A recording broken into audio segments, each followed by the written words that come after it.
Hello दोस्तों, welcome back my YouTube channel study IQ in Gagan Mehra official YouTube channel 'ਤੇ। ਤਾਂ ਦੋਸਤੋ, ਅੱਜ ਦੀ ਕਲਾਸ ਦੇ ਵਿੱਚ ਆਪਾਂ ਮਾਡਰਨ ਇੰਡੀਅਨ ਹਿਸਟਰੀ ਆਧੁਨਿਕ ਭਾਰਤ ਦਾ ਇਤਿਹਾਸ ਦਾ ਸੈਸ਼ਨ ਸ਼ੁਰੂ ਕਰਨ ਜਾ ਰਹੇ ਹਾਂ। ਆਪਾਂ ਮਾਡਰਨ ਹਿਸਟਰੀ ਵਿੱਚੋਂ ਸਿਰਫ ਉਹਨਾਂ ਕੁਐਸਚਨਸ ਨੂੰ ਹੀ ਡਿਸਕਸ ਕਰਾਂਗੇ ਜੋ PSSB ਦੇ ਪ੍ਰੀਵੀਅਸ ਈਅਰ ਵਿੱਚ ਕੁਐਸਚਨ ਪੁੱਛੇ ਗਏ ਸੀ। ਅਤੇ ਦੋਸਤੋ, ਇਸ ਕਲਾਸ ਦਾ ਫੁੱਲ PDF ਤੁਹਾਨੂੰ ਫ੍ਰੀ ਆਫ ਕੋਸਟ ਮੇਰੇ ਟੈਲੀਗ੍ਰਾਮ ਚੈਨਲ 'ਤੇ ਪ੍ਰੋਵਾਈਡ ਕਰਵਾ ਦਿੱਤਾ ਜਾਵੇਗਾ। ਤੁਸੀਂ ਵੀਡੀਓ ਦੀ ਡਿਸਕ੍ਰਿਪਸ਼ਨ ਦੇ ਵਿੱਚ ਜਾ ਕੇ ਟੈਲੀਗ੍ਰਾਮ ਚੈਨਲ ਨੂੰ ਜੁਆਇਨ ਕਰ ਸਕਦੇ ਹੋ। ਅਤੇ ਜੋ ਸਟੂਡੈਂਟ ਇਸ ਚੈਨਲ 'ਤੇ ਪਹਿਲੀ ਵਾਰ ਵਿਜ਼ਿਟ ਕਰ ਰਹੇ ਨੇ ਤਾਂ ਉਹ ਇਸ ਚੈਨਲ ਨੂੰ ਸਬਸਕ੍ਰਾਈਬ ਕਰ ਲੈਣ ਅਤੇ ਨੋਟੀਫਿਕੇਸ਼ਨ ਬਟਨ ਨੂੰ ਔਨ ਕਰ ਲੈਣ, ਤਾਂ ਜੋ ਤੁਹਾਨੂੰ ਹਰ ਇੱਕ ਨੋਟੀਫਿਕੇਸ਼ਨ ਦਾ ਟਾਈਮ ਟੂ ਟਾਈਮ ਪਤਾ ਲੱਗਦਾ ਰਹੇ। ਤਾਂ ਚਲੋ ਦੋਸਤੋ, ਅੱਜ ਦੀ ਕਲਾਸ ਸ਼ੁਰੂ ਕਰਦੇ ਹਾਂ। ਅੱਜ ਦਾ ਕੁਐਸਚਨ ਨੰਬਰ 1, ਮਹਿਲਾ ਭਾਰਤੀ ਸੰਘ WIA ਦੀ ਸਥਾਪਨਾ ਦਾ ਸਾਲ ਕੀ ਸੀ? ਤਾਂ ਜਿਹੜੀ WIA ਸੀ, ਤਾਂ ਇਸ ਦੀ ਸਥਾਪਨਾ ਦਾ ਸਾਲ ਕੀ ਸੀ? ਤਾਂ ਇਸ ਦਾ ਆਨਸਰ ਕੀ ਰਹੇਗਾ? ਤਾਂ ਇਸ ਦਾ ਆਨਸਰ ਰਹੇਗਾ ਆਪਣੇ ਕੋਲ ਆਪਸ਼ਨ ਨੰਬਰ D, 1917। ਤਾਂ 8 ਮਈ, ਠੀਕ ਹੈ, ਤਾਂ 8 ਮਈ 1917 ਨੂੰ ਅਡਿਆਰ ਮਦਰਾਸ ਦੇ ਵਿੱਚ ਔਰਤਾਂ ਦੇ ਇੱਕ ਬਹੁਜਾਤੀ ਸਮੂਹ ਨੇ ਵੂਮੈਨ ਇੰਡੀਅਨ ਐਸੋਸੀਏਸ਼ਨ, ਮਤਲਬ ਕਿ WIA, ਵੂਮੈਨ ਇੰਡੀਅਨ ਐਸੋਸੀਏਸ਼ਨ ਦੀ ਸਥਾਪਨਾ ਕੀਤੀ ਸੀ। ਜਿਹੜੀ WIA ਸੀ, ਇਹ ਪਹਿਲੀਆਂ ਸੰਸਥਾਵਾਂ ਵਿੱਚੋਂ ਇੱਕ ਸੀ ਜਿਸ ਨੇ ਦਲੇਰੀ ਨਾਲ ਭਾਰਤੀ ਔਰਤਾਂ ਦੇ ਸਮਾਜਿਕ, ਰਾਜਨੀਤਿਕ, ਗਰੀਬੀ ਅਤੇ ਅਧਿਕਾਰਾਂ ਤੋਂ ਵਾਂਝੀਆਂ ਔਰਤਾਂ ਨੂੰ ਇਸ ਐਸੋਸੀਏਸ਼ਨ ਨਾਲ ਸ਼ਾਮਿਲ ਕੀਤਾ ਸੀ। ਠੀਕ ਹੈ, ਤਾਂ ਇਸ ਦਾ ਅਸਰ ਕੀ ਰਹੇਗਾ ਕਿ ਜਿਹੜੀ ਮਹਿਲਾ ਭਾਰਤੀ ਸੰਘ ਦੀ ਸਥਾਪਨਾ ਸੀ ਉਹ ਕਿਹੜੇ ਸਾਲ ਵਿੱਚ ਕੀਤੀ ਗਈ ਸੀ? ਤਾਂ ਉਹ 1917 ਵਿੱਚ ਕੀਤੀ ਗਈ ਸੀ, 8 ਮਈ 1917 ਨੂੰ।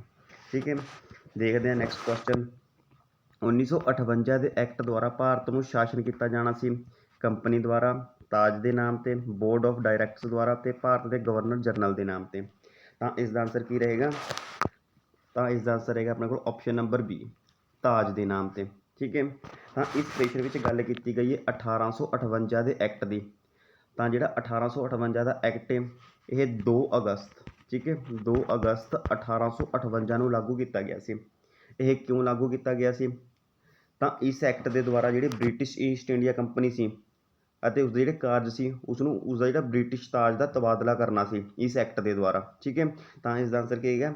ਤਾਜ ਦੇ ਨਾਮ 'ਤੇ 1858 ਦਾ ਐਕਟ ਉਹ ਤਾਜ ਦੇ ਨਾਮ 'ਤੇ ਭਾਰਤ ਵਿੱਚ ਸ਼ਾਸਨ ਕੀਤਾ ਜਾਣਾ ਸੀ। ਠੀਕ ਹੈ, ਦੇਖਦੇ ਹਾਂ ਨੈਕਸਟ ਕੁਐਸਚਨ।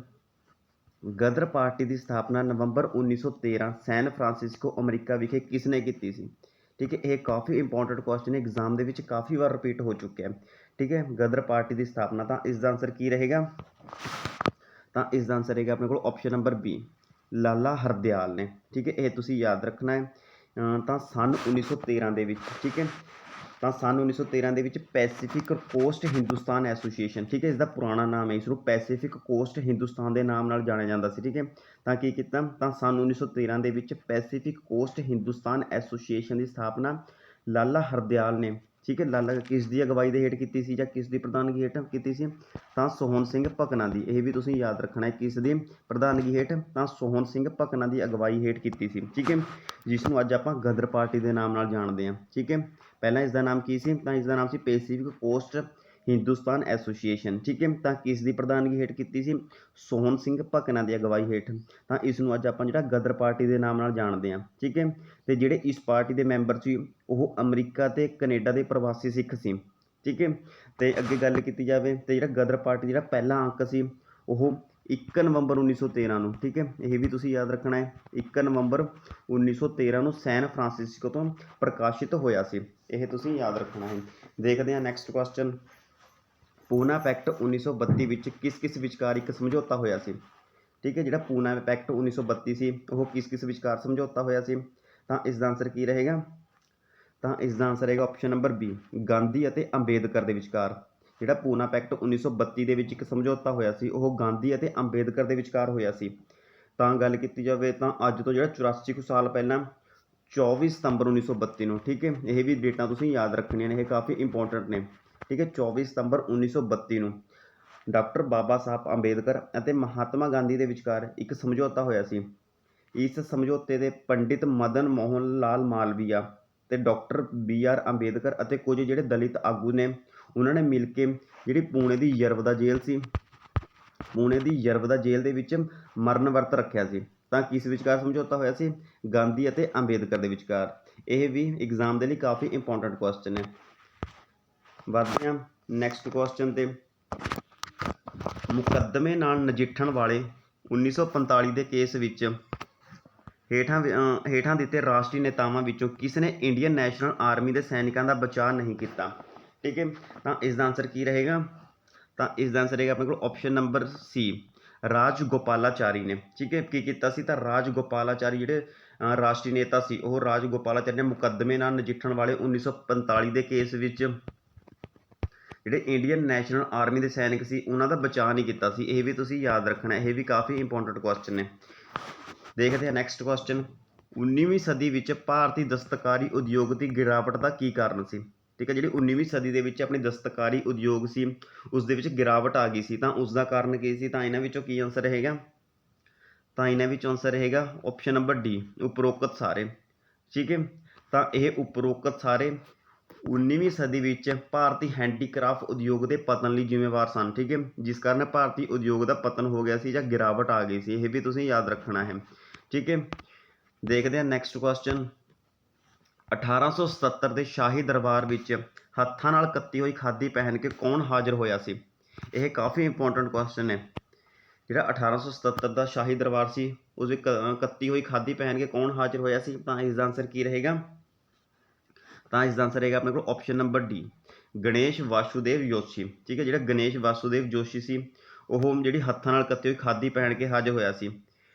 ਤਾਂ ਇਸ ਦੇ ਵਿੱਚ 1877 ਦੇ ਵਿੱਚ ਨਾ ਸ਼ਾਹੀ ਦਰਬਾਰ ਸੀ ਦਿੱਲੀ ਦੇ, ਜਿਹੜੇ 3 ਸ਼ਾਹੀ ਦਰਬਾਰਾਂ ਦੇ ਵਿੱਚ ਜਿਹੜਾ ਪਹਿਲਾ ਦਰਬਾਰ ਸੀ ਤਾਂ ਉਸ ਦਿਨ ਉੱਥੇ ਨਾ ਲਾਰਡ ਲਿਟਨ ਦਾ ਇੱਕ ਵਾਇਸਰਾਈ ਦਾ ਆਯੋਜਨ ਕੀਤਾ ਗਿਆ ਸੀ, ਵਾਇਸਰਾਈ LT ਦਾ। ਠੀਕ ਹੈ, ਤਾਂ ਜਿਹੜਾ ਇਸੇ ਦਰਬਾਰ ਵਿੱਚ ਜਿਹੜੀ ਮਹਾਰਾਣੀ ਵਿਕਟੋਰੀਆ ਸੀ ਤਾਂ ਇਸ ਨੂੰ ਕੇਸਰ ਹਿੰਦ ਦੀ ਉਪਾਧੀ ਦਿੱਤੀ ਗਈ ਸੀ। ਤਾਂ ਇਹ ਵੀ ਤੁਹਾਡੇ ਇੱਕ ਕੁਐਸਚਨ ਐਗਜ਼ਾਮ ਦੇ ਵਿੱਚ ਪੁੱਛਿਆ ਜਾ ਸਕਦਾ ਹੈ ਕਿ ਕੇਸਰ ਹਿੰਦ ਦੀ ਉਪਾਧੀ ਕਿਸ ਨੂੰ ਦਿੱਤੀ ਗਈ ਸੀ? ਤਾਂ ਮਹਾਰਾਣੀ ਵਿਕਟੋਰੀਆ ਨੂੰ ਦਿੱਤੀ ਗਈ ਸੀ। ਇਹ ਵੀ ਕਾਫੀ ਇੰਪੋਰਟੈਂਟ ਕੁਐਸਚਨ ਹੈ, ਤੁਸੀਂ ਯਾਦ ਰੱਖਣਾ ਹੈ। ਠੀਕ ਹੈ, ਤਾਂ ਇਸ ਆਯੋਜਨ ਦੇ ਵਿੱਚ ਸਿਰਫ ਇੱਕ ਅਜਿਹਾ ਗਣੇਸ਼ ਵਾਸੂਦੇਵ ਜੋਸ਼ੀ ਸੀ ਜੋ ਹੱਥਾਂ ਨਾਲ ਕੱਤੀ ਹੋਈ ਸਪਨ ਖਾਦੀ ਪਹਿਨੇ ਇਸ ਦਰਬਾਰ ਵਿੱਚ ਸ਼ਾਮਲ ਹੋਇਆ ਸੀ। ਠੀਕ ਹੈ, ਤਾਂ ਇਸ ਤੋਂ ਤੁਸੀਂ ਯਾਦ ਰੱਖਣਾ ਹੈ। ਤਾਂ ਕੌਣ ਪਹਿਨ ਕੇ ਹਾਜ਼ਰ ਹੋਇਆ ਸੀ? ਤਾਂ ਗਣੇਸ਼ ਵਾਸੂਦੇਵ ਜੋਸ਼ੀ। ਤਾਂ ਦੇਖਦੇ ਹਾਂ ਅੱਗੇ ਨੈਕਸਟ ਕੁਐਸਚਨ। 1935 ਦੇ ਭਾਰਤ ਸਰਕਾਰ ਐਕਟ ਨੇ ਕਿਸ ਦੀ ਪ੍ਰਸਤਾਵਨਾ ਉਧਾਰ ਲਈ ਸੀ? ਠੀਕ ਹੈ, ਜਿਹੜਾ 1935 ਦੇ ਜਿਹੜਾ ਭਾਰਤ ਸਰਕਾਰ ਐਕਟ ਆ ਤਾਂ ਕਿਸ ਦੀ ਪ੍ਰਸਤਾਵਨਾ ਉਧਾਰ ਲਈ ਸੀ?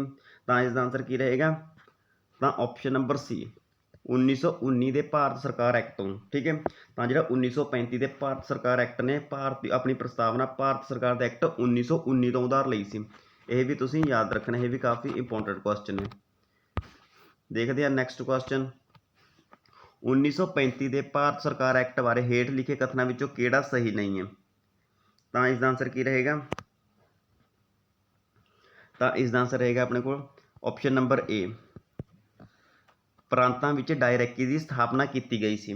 ਠੀਕ ਹੈ, ਇਹ ਸਹੀ ਕਿਉਂ ਨਹੀਂ ਹੈ? ਤਾਂ ਇਸ ਦਿਨ ਜਿਹੜੇ ਆਪਣੇ ਐਡਵਿਨ ਸੈਮੂਅਲ ਮੋਂਟੇਗੂ ਨੇ, ਤਾਂ ਜਿਹੜੇ ਐਡਵਿਨ ਸੈਮੂਅਲ ਮੋਂਟੇਗੂ ਨੇ ਇਹ ਕੌਣ ਸੀ? ਤਾਂ ਇਹ ਭਾਰਤ ਦੇ ਰਾਜ ਦੇ ਸਕੱਤਰ ਸੀ। ਕਦੋਂ ਤੋਂ ਕਦੋਂ ਤੱਕ? ਇਹ 1917 ਤੋਂ ਲੈ ਕੇ 1922 ਤੱਕ ਇਹ ਭਾਰਤ ਦੇ ਰਾਜ ਸਕੱਤਰ ਸੀ। ਕੌਣ ਸੀ? ਐਡਵਿਨ ਸੈਮੂਅਲ ਮੋਂਟੇਗੂ। ਅਤੇ ਇੱਕ ਲਾਰਡ ਚੈਲਮਸਫੋਰਡ ਉਹ ਭਾਰਤ ਦੇ ਵਾਇਸਰਾਏ ਸੀ 1916 ਤੋਂ ਲੈ ਕੇ 1921 ਤੱਕ, ਲਾਰਡ ਚੈਲਮਸਫੋਰਡ। ਠੀਕ ਹੈ, ਤਾਂ ਇਹਨਾਂ ਦੋਨਾਂ ਨੇ ਜਿਹੜੀ ਡਾਇਰੈਕੀ ਦੇ ਸੰਵਿਧਾਨ ਸੋਧ ਵਜੋਂ ਪੇਸ਼ ਕੀਤਾ ਸੀ। ਠੀਕ ਹੈ, ਜਿਹੜਾ ਸੰਵਿਧਾਨ ਡਾਇਰੈਕੀ ਸੀ ਨਾ ਸੰਵਿਧਾਨ ਦੀ ਸੋਧ ਵਜੋਂ ਪੇਸ਼ ਕੀਤਾ ਸੀ, ਨਾ ਕਿ ਡਾਇਰੈਕੀ ਦੀ ਸਥਾਪਨਾ ਕੀਤੀ ਸੀ। ਠੀਕ ਹੈ, ਜਿਹੜੇ ਇਹ 3 ਪੁਆਇੰਟ ਨੇ ਇਹ ਬਿਲਕੁਲ ਸਹੀ ਨੇ, ਬਟ ਜਿਹੜਾ ਇਹ ਪ੍ਰਾਂਤਾਂ ਵਿੱਚ ਡਾਇਰੈਕੀ ਦੀ ਸਥਾਪਨਾ ਕੀਤੀ ਗਈ ਸੀ ਇਹ ਗਲਤ ਪੁਆਇੰਟ ਹੈ, ਕਿਉਂਕਿ ਇਹ ਸਿਰਫ ਪੇਸ਼ ਕੀਤਾ ਗਿਆ ਸੀ, ਨਾ ਕਿ ਸਥਾਪਨਾ ਕੀਤੀ ਗਈ ਸੀ ਇਸਦੀ। ਇਹ ਵੀ ਤੁਸੀਂ ਯਾਦ ਰੱਖਣਾ, ਇਹ ਵੀ ਕਾਫੀ ਇੰਪੋਰਟੈਂਟ ਕੁਐਸਚਨ ਹੈ। ਦੇਖਦੇ ਹਾਂ ਨੈਕਸਟ ਕੁਐਸਚਨ। ਹੇਠਾਂ ਦਿੱਤੇ ਕਥਨਾਂ ਵਿੱਚੋਂ ਕਿਹੜਾ ਸਹੀ ਨਹੀਂ ਹੈ? 1935 ਦੇ ਭਾਰਤ ਸਰਕਾਰ ਐਕਟ ਲਈ ਸਮੱਗਰੀ ਤਿਆਰ ਕੀਤੀ ਗਈ ਸੀ। ਠੀਕ ਹੈ, ਤਾਂ ਇਸ ਦਾ ਆਨਸਰ ਕੀ ਰਹੇਗਾ ਆਪਣੇ ਕੋਲ? ਤਾਂ ਇਸ ਦਾ ਆਨਸਰ ਰਹੇਗਾ ਆਪਣੇ ਕੋਲ ਆਪਸ਼ਨ ਨੰਬਰ ਡੀ, ਮੋਰਲੇ ਮਿੰਟੋ ਸੁਧਾਰ। ਠੀਕ ਹੈ, ਜਿਹੜਾ ਮੋਰਲੇ ਮਿੰਟੋ ਸੁਧਾਰ ਸੀ ਤਾਂ ਇਹ ਜਿਹੜਾ ਭਾਰਤੀ ਕੌਂਸਲ ਐਕਟ ਹੈ 1909 ਵਾਲਾ, ਠੀਕ ਹੈ, ਭਾਰਤੀ ਕੌਂਸਲ ਐਕਟ 1909 ਉਹ ਆਮ ਤੌਰ 'ਤੇ ਮੋਰਲੇ ਮਿੰਟੋ ਸੁਧਾਰਾਂ ਵਜੋਂ ਜਾਣਿਆ ਜਾਂਦਾ ਹੈ। ਅਤੇ ਇਹ ਯੂਨਾਈਟਿਡ ਕਿੰਗਡਮ ਦੀ ਸੰਸਦ ਦਾ ਇੱਕ ਐਕਟ ਸੀ ਜਿਸ ਨੇ ਬ੍ਰਿਟਿਸ਼ ਭਾਰਤ ਦੇ ਸ਼ਾਸਨ ਵਿੱਚ ਭਾਰਤੀਆਂ ਦੀ ਸ਼ਮੂਲੀਅਤ ਵਿੱਚ ਸੀਮਤ ਵਾਧਾ ਕੀਤਾ ਸੀ। ਠੀਕ ਹੈ, ਤਾਂ ਇਹ ਵੀ ਤੁਸੀਂ ਯਾਦ ਰੱਖਣਾ ਹੈ। ਵੱਧਦੇ ਹਾਂ ਨੈਕਸਟ ਕੁਐਸਚਨ 'ਤੇ। ਅੱਧੀ ਰਾਤ ਦੇ ਝਟਕੇ ਤੋਂ ਜਦੋਂ ਸੰਸਾਰ ਸੌਂਦਾ ਹੈ ਭਾਰਤ ਜੀਵਨ ਅਤੇ ਆਜ਼ਾਦੀ ਲਈ ਜਾਗਦਾ ਹੈ, ਇਹ ਕਿਸ ਨੇ ਕਿਹਾ ਸੀ? ਇਹ ਸ਼ਬਦ ਸੀ, ਇਹ ਕਿਸ ਨੇ ਕਹੇ ਸੀ? ਇਹ ਕਾਫੀ ਵਾਰ ਐਗਜ਼ਾਮ ਦੇ ਵਿੱਚ ਪੁੱਛੇ ਗਏ ਨੇ ਕਿ ਅੱਧੀ ਰਾਤ ਦੇ ਝਟਕੇ ਤੋਂ ਜਦੋਂ ਸੰਸਾਰ ਸੌਂਦਾ ਹੈ, ਭਾਰਤ ਜੀਵਨ ਅਤੇ ਆਜ਼ਾਦੀ ਲਈ ਜਾਗਦਾ ਹੈ, ਇਹ ਤਾਂ ਇਸੇ ਕਿਸ ਨੇ ਕਿਹਾ ਸੀ? ਤਾਂ ਇਸ ਦਾ ਆਂਸਰ ਕੀ ਰਹੇਗਾ? ਤਾਂ ਇਸ ਦਾ ਆਂਸਰ ਰਹੇਗਾ ਆਪਣੇ ਕੋਲ ਆਪਸ਼ਨ ਨੰਬਰ ਸੀ, ਜਵਾਹਰ ਲਾਲ ਨਹਿਰੂ ਨੇ। ਠੀਕ ਹੈ, ਤਾਂ ਇਹ ਬਿਆਨ ਸੀ ਜਿਹੜਾ ਪੰਡਿਤ ਜਵਾਹਰ ਲਾਲ ਨਹਿਰੂ ਨੇ 14 ਤੋਂ 15 ਅਗਸਤ, ਠੀਕ ਹੈ, 14-15 ਅਗਸਤ ਦੀ ਅੱਧੀ ਰਾਤ ਨੂੰ, 14-15 ਅਗਸਤ 1947 ਇਸ ਦੀ ਅੱਧੀ ਰਾਤ ਨੂੰ ਵਰਤਿਆ ਸੀ। ਇਹ ਤੁਸੀਂ ਯਾਦ ਰੱਖਣਾ ਹੈ। ਦੇਖਦੇ ਹਾਂ ਨੈਕਸਟ ਕੁਐਸਚਨ, ਜਲਿਆਂਵਾਲਾ ਬਾਗ ਕਾਂਡ ਦੀ ਜਾਂਚ ਕਮੇਟੀ ਦੀ ਅਗਵਾਈ ਕਿਸ ਨੇ ਕੀਤੀ ਸੀ? ਠੀਕ ਹੈ, ਜਿਹੜਾ ਇਹ ਜਲਿਆਂਵਾਲਾ ਕਾਂਡ ਹੋਇਆ ਸੀ ਤਾਂ ਜਾਂਚ ਕਮੇਟੀ ਬਿਠਾਈ ਗਈ ਸੀ, ਤਾਂ ਉਸ ਦੀ ਅਗਵਾਈ ਕਿਸ ਨੇ ਕੀਤੀ ਸੀ? ਤਾਂ ਇਸ ਦਾ ਆਂਸਰ ਕੀ ਰਹੇਗਾ? ਤਾਂ ਇਸ ਦਾ ਆਂਸਰ ਰਹੇਗਾ ਆਪਣੇ ਕੋਲ ਆਪਸ਼ਨ ਨੰਬਰ ਸੀ, ਹੰਟਰ ਨੇ। ਠੀਕ ਹੈ, ਹੰਟਰ ਨੇ ਇਸ ਦੀ ਅਗਵਾਈ ਕੀਤੀ ਸੀ। ਤਾਂ 14 ਅਕਤੂਬਰ 1919 ਨੂੰ ਜਿਹੜੇ ਭਾਰਤ ਦੇ ਸਕੱਤਰ ਸੀ, ਕੌਣ ਸੀ? ਤਾਂ ਐਡਵਿਨ ਮੈਟੰਗੂ ਦੁਆਰਾ ਜਾਰੀ ਹੁਕਮਾਂ ਤੋਂ ਬਾਅਦ ਭਾਰਤ ਸਰਕਾਰ ਨੇ ਪੰਜਾਬ ਵਿੱਚ ਵਾਪਰੀਆਂ ਜਿਹੜੇ ਘਟਨਾਵਾਂ ਵਾਪਰੀਆਂ ਸੀ ਜਲਿਆਂਵਾਲੇ ਬਾਗ ਦੀ, ਉਸ ਦੀ ਜਾਂਚ ਦੇ ਲਈ ਇੱਕ ਕਮੇਟੀ ਬਣਾਉਣ ਦਾ ਐਲਾਨ ਕੀਤਾ ਸੀ। ਠੀਕ ਹੈ, ਇਸ ਨੂੰ ਆਪਾਂ ਡਿਸਆਰਡਰ ਇਨਕੁਆਇਰੀ ਕਮੇਟੀ ਵਜੋਂ ਵੀ ਜਾਣਦੇ ਹਾਂ, ਠੀਕ ਹੈ, ਅਤੇ ਇਸ ਨੂੰ ਬਾਅਦ ਵਿੱਚ ਹੰਟਰ ਕਮਿਸ਼ਨ ਵਜੋਂ ਵਧੇਰੇ ਵਿਆਪਕ ਤੌਰ 'ਤੇ ਜਾਣਿਆ ਜਾਣ ਲੱਗਿਆ ਸੀ। ਠੀਕ ਹੈ, ਹੰਟਰ ਕਮਿਸ਼ਨ ਨੂੰ। ਠੀਕ ਹੈ, ਇਹ ਵੀ ਤੁਸੀਂ ਯਾਦ ਰੱਖਣਾ ਹੈ। ਤਾਂ ਜਲਿਆਂਵਾਲੇ ਬਾਗ ਜਿਹੜੀ ਕਮੇਟੀ ਦੀ ਅਗਵਾਈ ਸੀ ਉਹ ਕਿਸ ਨੇ ਕੀਤੀ ਸੀ? ਤਾਂ ਹੰਟਰ ਨੇ ਕੀਤੀ ਸੀ। ਇਹ ਵੀ ਕਾਫੀ ਇੰਪੋਰਟੈਂਟ ਕੁਐਸਚਨ ਹੈ। ਦੇਖਦੇ ਹਾਂ ਨੈਕਸਟ ਕੁਐਸਚਨ, ਸਰਦਾਰ ਵੱਲਭ ਭਾਈ ਪਟੇਲ ਦੇ ਬਰਾਬਰ ਸੀ? ਤਾਂ ਜਿਹੜਾ ਸਰਦਾਰ ਵੱਲਭ ਭਾਈ ਪਟੇਲ ਸੀ ਤਾਂ ਇਹਨਾਂ ਵਿੱਚੋਂ ਉਸ ਦੇ ਬਰਾਬਰ ਕੌਣ ਸੀ? ਤਾਂ ਇਸ ਦਾ ਆਂਸਰ ਕੀ ਰਹੇਗਾ? ਤਾਂ ਇਸ ਦਾ ਆਂਸਰ ਰਹੇਗਾ ਆਪਣੇ ਕੋਲ ਆਪਸ਼ਨ ਨੰਬਰ ਡੀ, ਬਿਸਮਾਰਕ। ਠੀਕ ਹੈ, ਇਸ ਦੇ ਵਿੱਚ ਇੱਕ ਬਿਸਮਾਰਕ ਵਰਡ ਯੂਜ਼ ਹੋਇਆ। ਤਾਂ ਬਿਸਮਾਰਕ ਇਹ ਕੌਣ ਸੀ? ਤਾਂ ਜਿਹੜਾ ਬਿਸਮਾਰਕ ਹੈ ਇਹ ਜਰਮਨ ਨੇਤਾ ਸੀ ਇੱਕ। ਠੀਕ ਹੈ, ਬਿਸਮਾਰਕ ਸੀ ਜਿਹੜਾ ਉਹ ਇੱਕ ਜਰਮਨ ਨੇਤਾ ਸੀ ਜਿਸ ਨੇ 36 ਰਾਜਾਂ ਨੂੰ, ਠੀਕ ਹੈ, ਏਕੀਕ੍ਰਿਤ ਕੀਤਾ ਸੀ ਅਤੇ ਏਕੀਕ੍ਰਿਤ ਜਰਮਨੀ ਦੀ ਸਥਾਪਨਾ ਕੀਤੀ ਸੀ। ਠੀਕ ਹੈ, ਜਰਮਨੀ ਦੀ ਸਥਾਪਨਾ ਕੀਤੀ ਸੀ। ਠੀਕ ਹੈ, ਅਤੇ ਇਸੇ ਤਰ੍ਹਾਂ ਜਿਹੜਾ ਆਪਣਾ ਸਰਦਾਰ ਵੱਲਭ ਭਾਈ ਪਟੇਲ ਨੇ ਉਸਨੇ ਆਪਣੀ ਕੂਟਨੀਤੀ ਅਤੇ ਸੂਝ-ਬੂਝ ਨਾਲ ਭਾਰਤ ਨੂੰ ਇੱਕ ਸੰਘ ਬਣਾਉਣ ਲਈ 565 ਰਿਆਸਤਾਂ ਨੂੰ, ਠੀਕ ਹੈ, ਇਹ ਵੀ ਤੁਸੀਂ ਯਾਦ ਰੱਖਣਾ ਹੈ, 565 ਰਿਆਸਤਾਂ ਨੂੰ ਇਕਜੁੱਟ ਕੀਤਾ ਸੀ, ਜਿਸ ਕਾਰਨ ਸਰਦਾਰ ਵੱਲਭ ਭਾਈ ਪਟੇਲ ਨੂੰ ਭਾਰਤ ਦਾ ਬਿਸਮਾਰਕ ਵੀ ਕਿਹਾ ਜਾਂਦਾ ਹੈ। ਠੀਕ ਹੈ, ਅਤੇ ਇਸ ਨੂੰ ਇੱਕ ਹੋਰ ਨਾਮ ਨਾਲ ਜਾਣਿਆ ਜਾਂਦਾ ਹੈ, ਇਸ ਨੂੰ ਲੋਹ ਪੁਰਸ਼ ਦੇ ਨਾਮ ਨਾਲ ਵੀ ਜਾਣਿਆ ਜਾਂਦਾ ਹੈ। ਠੀਕ ਹੈ, ਸਰਦਾਰ ਵੱਲਭ ਭਾਈ ਪਟੇਲ ਨੂੰ, ਇਹ ਵੀ ਤੁਸੀਂ ਯਾਦ ਰੱਖਣਾ ਹੈ, ਕਾਫੀ ਇੰਪੋਰਟੈਂਟ ਕੁਐਸਚਨ ਹੈ। ਦੇਖਦੇ ਹਾਂ ਨੈਕਸਟ ਕੁਐਸਚਨ, ਪੀਟਸ ਇੰਡੀਆ ਐਕਟ ਨੇ ਕੰਪਨੀ ਨੂੰ ਪ੍ਰਤੀਨਿਧਤਾ ਕਰਨ ਵਾਲੇ ਸੰਸਥਾ ਦੇ ਸਿੱਧੇ ਅਧੀਨਗੀ ਵਿੱਚ ਲਿਆਂਦਾ। ਤਾਂ ਇਸ ਦਾ ਆਂਸਰ ਕੀ ਰਹੇਗਾ? ਤਾਂ ਕਿਸ ਨੂੰ ਲਿਆਂਦਾ ਸੀ? ਤਾਂ ਬਰਤਾਨੀਆ ਦੀ ਸੰਸਦ ਨੂੰ। ਠੀਕ ਹੈ, ਆਪਸ਼ਨ ਨੰਬਰ ਏ, ਬਰਤਾਨੀਆ ਦੀ ਸੰਸਦ ਨੂੰ ਲਿਆਂਦਾ ਸੀ ਸਿੱਧਾ ਪੀਟਸ ਇੰਡੀਆ ਕੰਪਨੀ ਨੇ। ਠੀਕ ਹੈ, ਇਸ ਦੀ ਪ੍ਰਤੀਨਿਧਤਾ ਕਰਨ ਲਈ। ਠੀਕ ਹੈ, ਤਾਂ ਗੱਲ ਕੀਤੇ ਤਾਂ ਇਸ ਦੇ ਵਿੱਚ ਜਿਹੜੀ East India company act 1784, East India company act 1784, ਤਾਂ ਇਸ ਨੂੰ ਆਪਾਂ ਪੀਟਸ ਇੰਡੀਆ ਐਕਟ ਵੀ ਕਹਿ ਸਕਦੇ ਹਾਂ। ਠੀਕ ਹੈ, ਪੀਟਸ ਇੰਡੀਆ ਐਕਟ, ਤਾਂ ਇਹ ਗ੍ਰੇਨ ਬ੍ਰਿਟੇਨ ਦੀ ਸੰਸਦ ਦਾ ਇੱਕ ਐਕਟ ਸੀ ਜਿਸ ਦਾ ਉਦੇਸ਼ ਸੀ ਜਿਹੜਾ ਬ੍ਰਿਟਿਸ਼ ਸਰਕਾਰ ਦੁਆਰਾ 1773 ਦੇ ਰੈਗੂਲੇਟਿੰਗ ਐਕਟ ਦੀਆਂ ਕਮੀਆਂ ਨੂੰ ਭਾਰਤ ਵਿੱਚ ਈਸਟ ਇੰਡੀਆ ਕੰਪਨੀ ਦੇ ਨਿਯੰਤਰਣ ਦੇ ਅਧੀਨ ਲਿਆ ਕੇ ਦੂਰ ਕਰਨਾ ਸੀ। ਠੀਕ ਹੈ, ਜਿਹੜੇ ਆਪਣਾ ਰੈਗੂਲੇਟਿੰਗ ਐਕਟ ਪਾਸ ਕੀਤਾ ਗਿਆ ਸੀ ਤਾਂ ਉਸ ਦੇ ਵਿੱਚ ਕਾਫੀ ਕਮੀਆਂ ਰਹਿ ਗਈਆਂ ਸੀ, ਤਾਂ ਇਹਨਾਂ ਕਮੀਆਂ ਨੂੰ ਦੂਰ ਕਰਨ ਦੇ ਲਈ ਇਹ ਐਕਟ ਪਾਸ ਕੀਤਾ ਗਿਆ ਸੀ। ਇਹ ਵੀ ਕਾਫੀ ਇੰਪੋਰਟੈਂਟ, ਇਹ ਵੀ ਤੁਸੀਂ ਯਾਦ ਰੱਖਣਾ ਹੈ।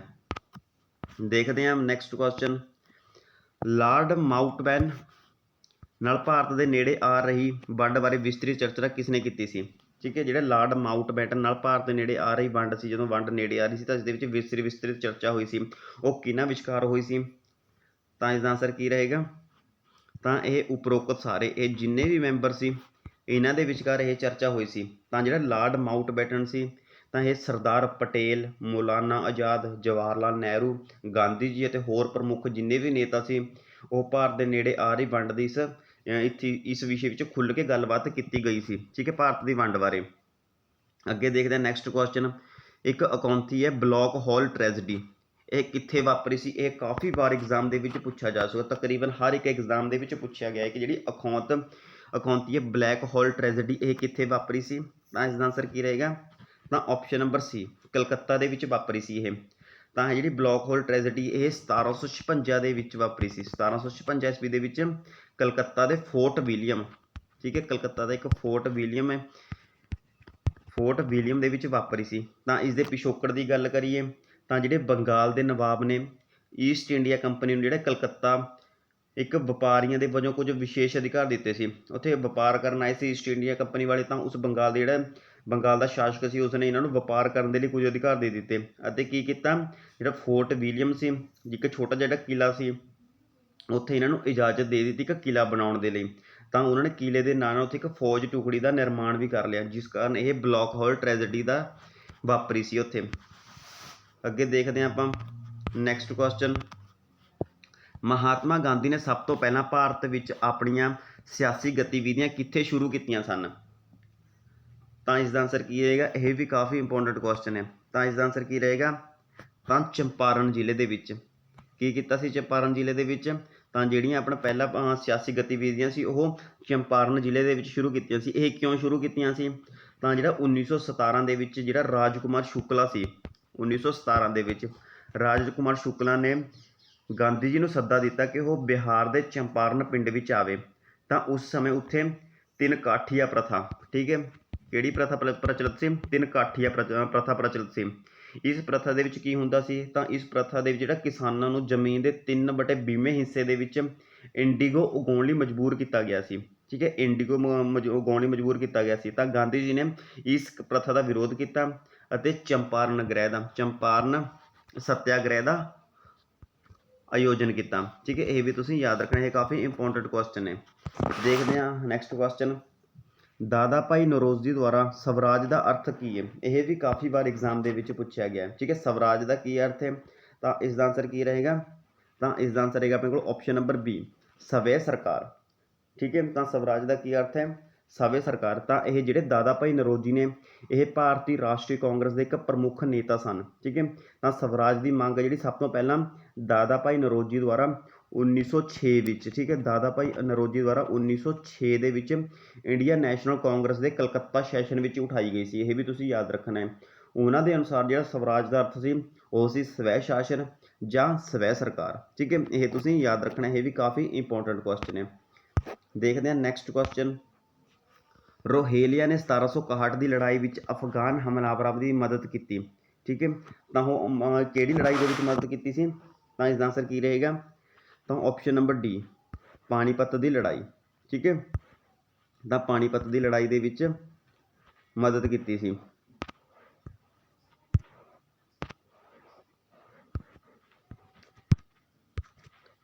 ਪਾਣੀਪਤ ਦੀ ਲੜਾਈ, ਤਾਂ ਜਿਹੜੀ ਪਾਣੀਪਤ ਦੀ ਜਿਹੜੀ ਤੀਜੀ ਲੜਾਈ ਸੀ ਉਹ ਕਦੋਂ ਹੋਈ ਸੀ? ਤਾਂ ਉਹ 14 ਜਨਵਰੀ, ਠੀਕ ਹੈ, 14 ਜਨਵਰੀ 1761 ਨੂੰ, ਠੀਕ ਹੈ। 14 ਜਨਵਰੀ 1761 ਨੂੰ ਪਾਣੀਪਤ ਵਿਖੇ ਦਿੱਲੀ ਤੋਂ ਲਗਭਗ 97 ਕਿਲੋਮੀਟਰ, ਠੀਕ ਹੈ, ਦਿੱਲੀ ਤੋਂ ਲਗਭਗ 97 ਕਿਲੋਮੀਟਰ ਦੂਰ ਉੱਤਰ ਦੇ ਵਿੱਚ ਹੋਈ ਸੀ, ਠੀਕ ਹੈ। ਇਸ ਦੇ ਵਿੱਚ ਕੀ ਸੀ? ਤਾਂ ਇਸ ਦੇ ਵਿੱਚ ਜਿਹੜੇ ਮਰਾਠਾ ਸਾਮਰਾਜ ਦਾ ਇੱਕ ਉੱਤਰੀ ਮੁਹਿੰਮ ਬਲ ਅਤੇ ਅਫਗਾਨਿਸਤਾਨ ਦੇ ਬਾਦਸ਼ਾਹ ਅਹਿਮਦ ਸ਼ਾਹ ਅਬਦਾਲੀ ਦੀਆਂ ਫੌਜਾਂ ਦੇ ਵਿਚਕਾਰ ਇਹ ਲੜਾਈ ਹੋਈ ਸੀ, ਜਿਸ ਦਾ ਸਮਰਥਨ ਭਾਰਤੀ ਸਹਿਯੋਗੀ ਰੋਹਿਲਾ ਨਜੀਬ ਉਦ-ਦੁੱਲਾ ਅਤੇ ਦੁਆਬ ਖੇਤਰ ਦੇ ਅਫਗਾਨ ਅਤੇ ਸੁਜ ਉਦ-ਦੁੱਲਾ ਅਵਧ ਦੇ ਨਵਾਬ ਨੇ ਕੀਤਾ ਸੀ, ਠੀਕ ਹੈ। ਤਾਂ ਇਸ ਦਾ ਆਨਸਰ ਕੀ ਰਹੇਗਾ? ਤਾਂ ਆਪਸ਼ਨ ਨੰਬਰ ਡੀ, ਪਾਣੀਪਤ, ਠੀਕ ਹੈ। ਪਾਣੀਪਤ ਦੀ ਲੜਾਈ ਦੇ ਵਿੱਚ ਰੋਹਿਲਿਆ ਨੇ 1761 ਦੀ ਲੜਾਈ ਵਿੱਚ ਮਦਦ ਕੀਤੀ ਸੀ। ਅੱਜ ਦਾ ਲਾਸਟ ਕੁਐਸਚਨ। ਲੈਂਡਮਾਰਕ ਜਾਂ ਡਲਹੌਜੀ ਦੇ ਪ੍ਰਸ਼ਾਸਨ ਨੂੰ ਸ਼ਾਮਲ ਨਹੀਂ ਕੀਤਾ ਗਿਆ ਸੀ। ਤਾਂ ਕਿਸ ਦੇ ਵਿੱਚ ਸ਼ਾਮਲ ਨਹੀਂ ਕੀਤਾ ਗਿਆ ਸੀ? ਤਾਂ ਇਸ ਦਾ ਆਨਸਰ ਕੀ ਰਹੇਗਾ? ਆਪਸ਼ਨ ਨੰਬਰ ਬੀ, ਪੜ੍ਹਾਈ ਦੇ ਮਾਧਿਅਮ ਵਜੋਂ ਅੰਗਰੇਜ਼ੀ। ਤਾਂ ਜਿਹੜਾ ਲੈਂਡਮਾਰਕ ਜਾਂ ਡਲਹੌਜੀ ਦੇ ਪ੍ਰਸ਼ਾਸਨ ਨੂੰ ਉਸਨੂੰ ਪੜ੍ਹਾਈ ਦੇ ਮਾਧਿਅਮ ਵਿੱਚ ਸ਼ਾਮਲ ਨਹੀਂ ਕੀਤਾ ਗਿਆ ਸੀ, ਠੀਕ ਹੈ। ਤਾਂ ਜਿਹੜੀਆਂ ਡਲਹੌਜੀ ਦੇ ਪ੍ਰਸ਼ਾਸਨ ਦੀਆਂ ਨਿਸ਼ਾਨੀਆਂ ਸੀ ਜਾਂ ਕੁਝ ਵੀ ਸੀ ਤਾਂ ਉਸਨੂੰ ਅੰਗਰੇਜ਼ੀ ਦੇ ਮਾਧਿਅਮ ਵਿੱਚ ਸ਼ਾਮਲ ਨਹੀਂ ਕੀਤਾ ਗਿਆ ਸੀ। ਇਹ ਵੀ ਤੁਸੀਂ ਯਾਦ ਰੱਖਣਾ ਹੈ। ਤਾਂ ਦੋਸਤੋ ਅੱਜ ਦੀ ਕਲਾਸ ਵਿੱਚ ਇੰਨਾ ਹੀ। ਜੇਕਰ ਇਹ ਵੀਡੀਓ ਵਧੀਆ ਲੱਗੇ ਹੋਵੇ ਤਾਂ ਇਸ ਵੀਡੀਓ ਨੂੰ ਲਾਈਕ, ਸ਼ੇਅਰ, ਕਮੈਂਟ ਐਂਡ ਇਸ ਚੈਨਲ ਨੂੰ ਸਬਸਕ੍ਰਾਈਬ ਜ਼ਰੂਰ ਕਰ ਲਿਓ। ਮਿਲਦੇ ਆਪਾਂ ਅਗਲੇ ਸੈਸ਼ਨ ਦੇ ਵਿੱਚ। Thank you so much.